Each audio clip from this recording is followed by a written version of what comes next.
Hi, I'm Charles with AniCap. The story begins as a hard worker named Noor does some jobs around town. He's well respected by everyone for his work ethic, and he makes a decent living. One day when being paid, Noor hears a girl calling for help, and he rushes into a cave to find that she's being attacked by a ferocious beast. A look back to 15 years ago shows a young Noor making some medicine for his sick mother. The hardworking Noor gets ready to bring in the goats, so his mother reminds him not to go beyond a certain rock. His mother is clearly very sick, so Noor plans to go make her some more tea, but his mother stops him. She apologizes for not being able to do anything for him, and she tells Noor to live the life he wants. That night, Noor makes dinner, but he's terrified when he finds that his mother passed away.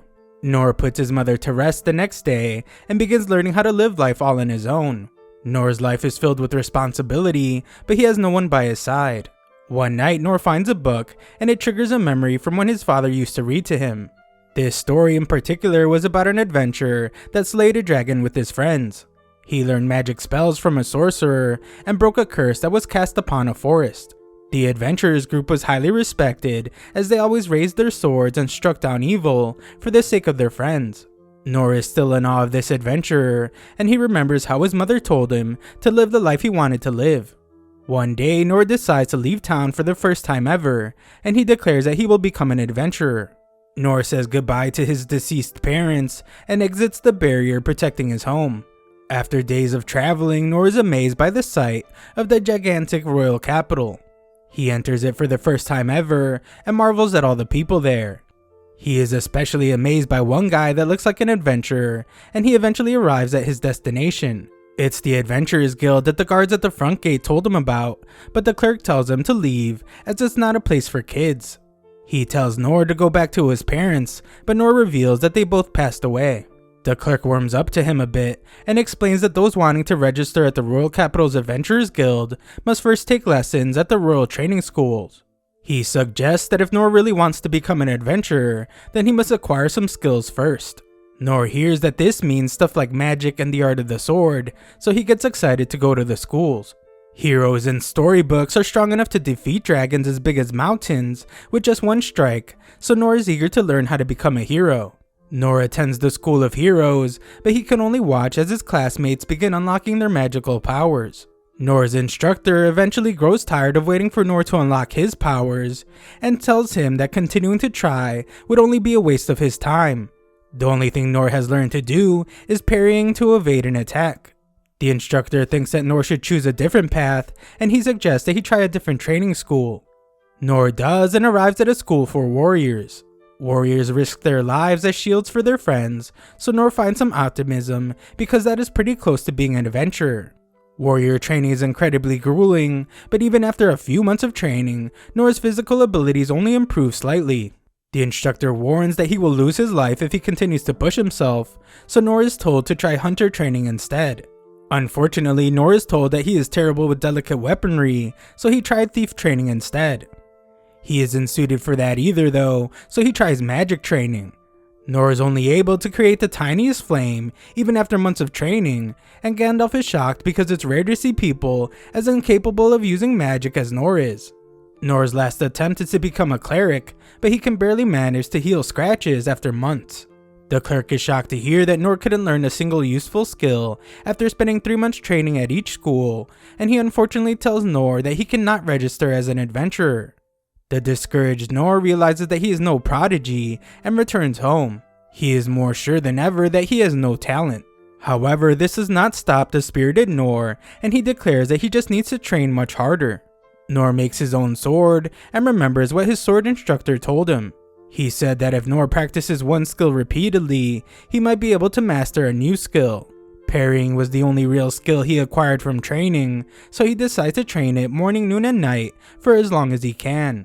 1 year passes and Noor has increased his parrying skill so much that he can now evade 10 swords in one breath. He doesn't have any new skills yet, but his parrying has improved immensely. 3 years later, Noor is now able to evade 100 swords in one breath.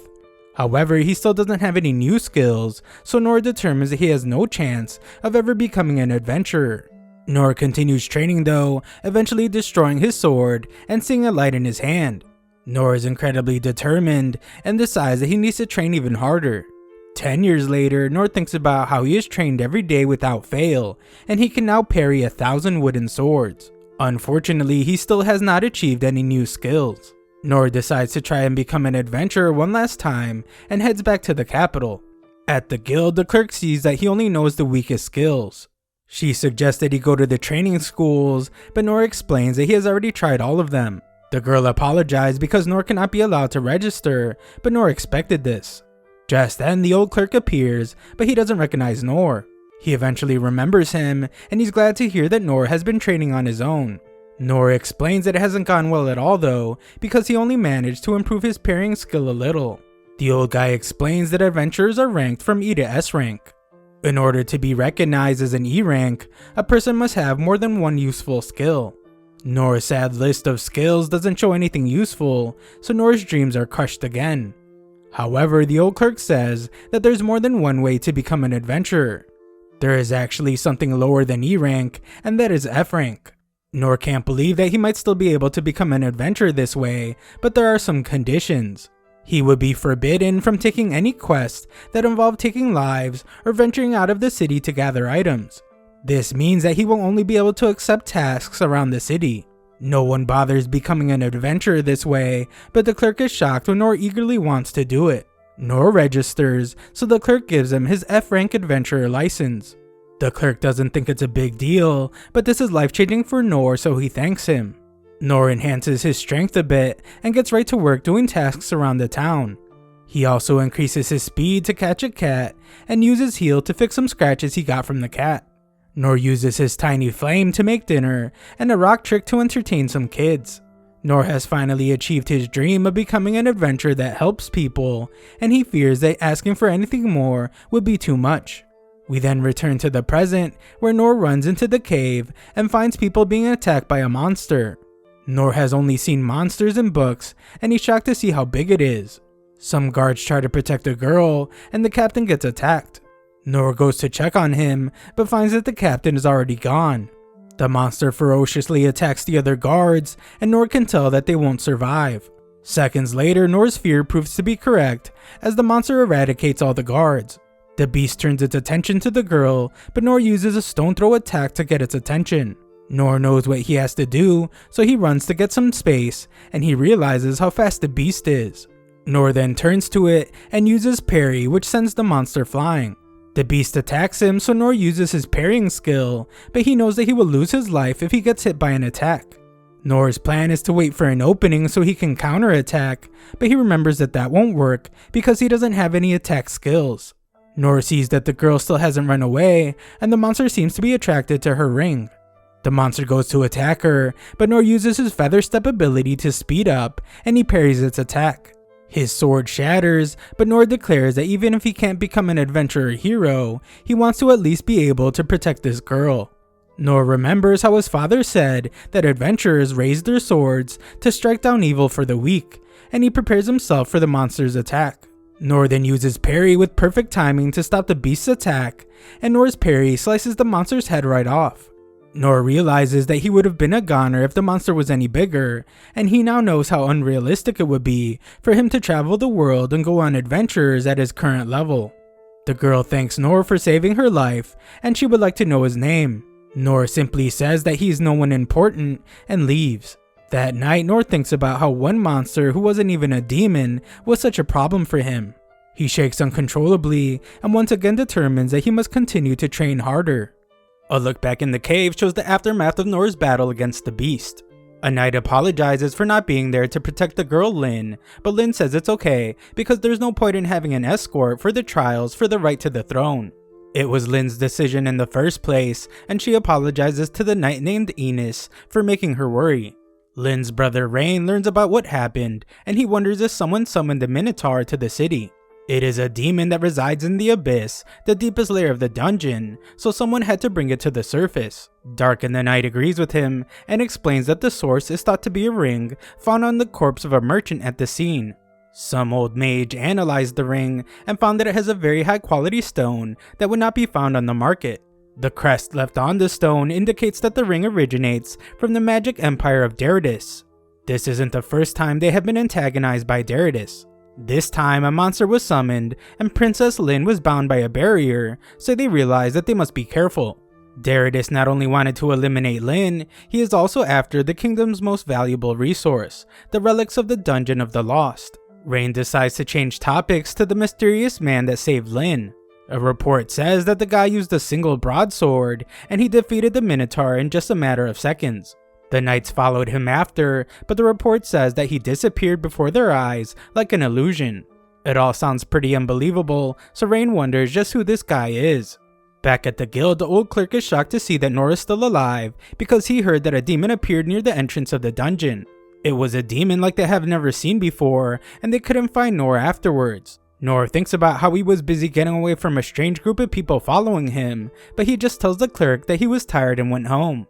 The clerk explains that Nor is really lucky that he didn't bump into the demon. The clerk used to be an A rank, but even he would have lost his life if he encountered the beast. Nor assumes that the clerk is talking about a different monster than the one he fought, because his was actually just a big cow monster, not a demon. The clerk explains that a mysterious man defeated the demon with one blow, and the clueless Nor is amazed that there are outstanding people like that out in the world. The clerk pays Nor for his work, but wonders why he isn't more interested in taking a proper job. Nor has no clue what he's talking about, so the clerk once again has to explain to him that there's a way Nor can earn 30% more without the clerk taking a cut. Just then they are interrupted as Lin appears, and the clerk is shocked to see her.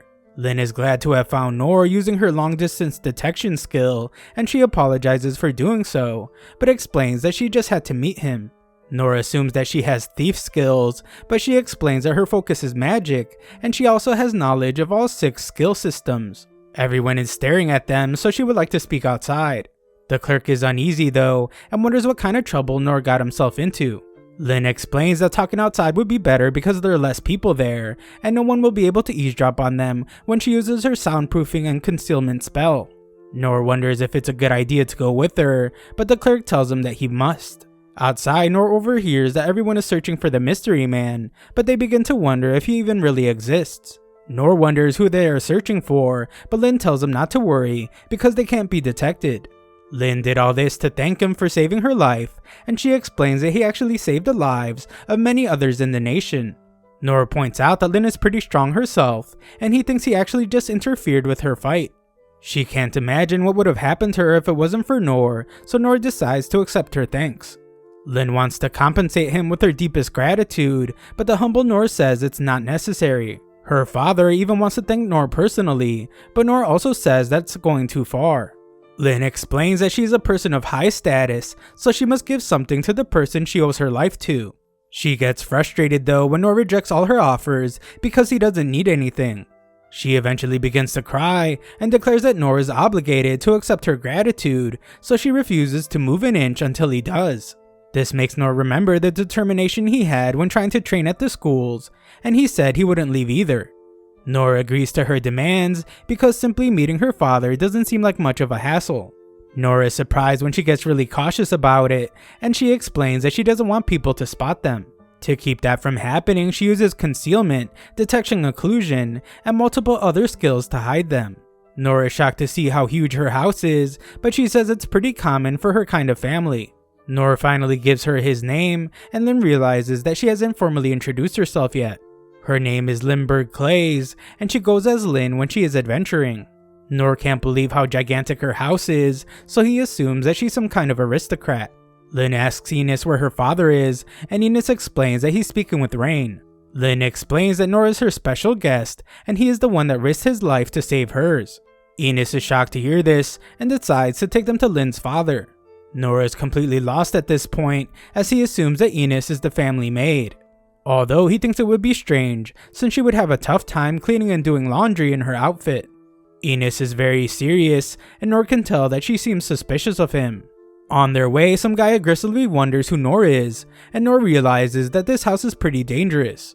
This guy's name is Gilbert, and Enos tells him that Nor is their special guest. Gilbert realizes that this is the guy everyone is looking for, but he doesn't think that Nor looks very special. Enos tells Gilbert to accompany them, and secretly reveals that she is skeptical of Nor, so the more escorts they have, the better. Gilbert becomes very serious, and agrees to go with them. Nearby, the king is upset because Derridus is ignoring the peace treaty. He demanded that they hand over all the rights to the dungeon and offered to lend them his military power in return. The king knew that it was a scummy deal that would ruin his nation, so he refused, but Darius told him that he would regret his words. Rain explains that Darius is not the only threat they are facing, and the king realizes that it's finally time for something. Just then, Lin arrives with everyone. Nor doesn't notice everyone else bowing down, and he just walks right up to Lin's father. Rain sees that Lin is wearing the hermit's cloak, and he is furious because it means that she went outside. Lin explains that she had to find the person that saved her life, and she introduces Nor to her father. Lin's father is glad that he came, and Nor explains that he isn't an aristocrat, so he doesn't know proper etiquette in these situations. Lin's father actually prefers it this way because it makes him easier to talk to, and he formally thanks Nor for saving his daughter. Nor accepts his words, as that's all the gratitude he needs, and he is relieved that it's finally all over with, so he can head straight home now. Lin's father wants to reward him properly though, and offers to give him money and land. He wants to know what Nor desires, but Nor just says that he doesn't want anything like that. Lin's father then offers treasures from the dungeon. Their country possesses the world's oldest dungeon, and its treasures are incredibly rare. All the items found in the dungeon are stored in a treasure hall, and he offers to let Nor take half of the items stowed away in there. Rain is shocked as he points out that his father is being way too generous, but Nor once again declines. He doesn't need anything fancy, and their kind words are thank you enough for him. Lin's father doesn't know what to give a man that doesn't want money, land, or treasure, but Nor just wants to get out of there. Lin's father resorts to his most extreme offer and shows Nor the sword he keeps behind his throne. Rain wonders what his father is thinking, but the king explains that it's okay because the sword has become nothing more than a mere decoration at this point. Giving it to Nor would be way better than just letting it sit unused, and no one will notice if he replaces it with the replica anyway.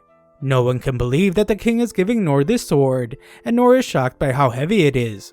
Nor can tell that the sword is priceless, so he declares that he can't accept such a gift. Lin's father explains that it's just something he picked up, and he only used it because he liked it. It's really not that big of a deal, so Nor decides to accept it. Lin's father tells him to try it out, so Nor enhances his strength, and the powerful swing he takes shocks everyone. Lin's father is impressed by how he was able to swing it one-handed, and he asks Nor if he can help toughen up his daughter. Things are getting pretty dangerous, so he's worried about her, but Nor doesn't think there's anything he can teach her. On top of that, Nor thinks that parents shouldn't interfere too much with their children, and Lin should decide that for herself. Lin's father completely agrees with him, and Nor thinks about how this guy likes to laugh a lot. Nor decides that it's time for him to go, so Lin's father thanks him once again. As he leaves, Nor can't help but think that he was given something very valuable.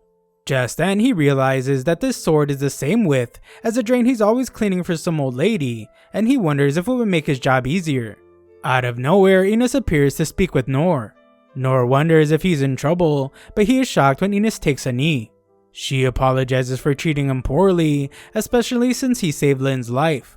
Nor accepts her apology, so she explains that it's her job to protect the Clay family, and that takes priority over everything. Nor realizes that she isn't a maid at all, so she explains that she's actually known as the Divine Shield, and she serves as vice captain of the Clay family warrior corps. At a very young age, she was appointed as shield for Lin. It's her job to protect Lin, even if it costs her her life. Nor saved Lin, so Enos declares that it's the same as him saving her life. Nor doesn't think it's that big of a deal, but Enos vows to help him however she can from now on. Nor thinks about how everyone there is pretty excessive, but decides to just accept her sentiment. Enos then gets very serious and points out that while Lin may have allowed it, Nor's speech and casual behavior towards the king was unacceptable. She cannot allow it anymore, and she demands that he refrain from doing so ever again. Nor apologizes, and he formally introduces himself. For some reason, she is shocked to hear that his name is Nor, but she says it's nothing. Just then, Gilbert stops Nor from going home and demands that he show him what he can do in battle. Thanks for watching my recap. Subscribe to the channel to help us make the push to 700,000 subscribers.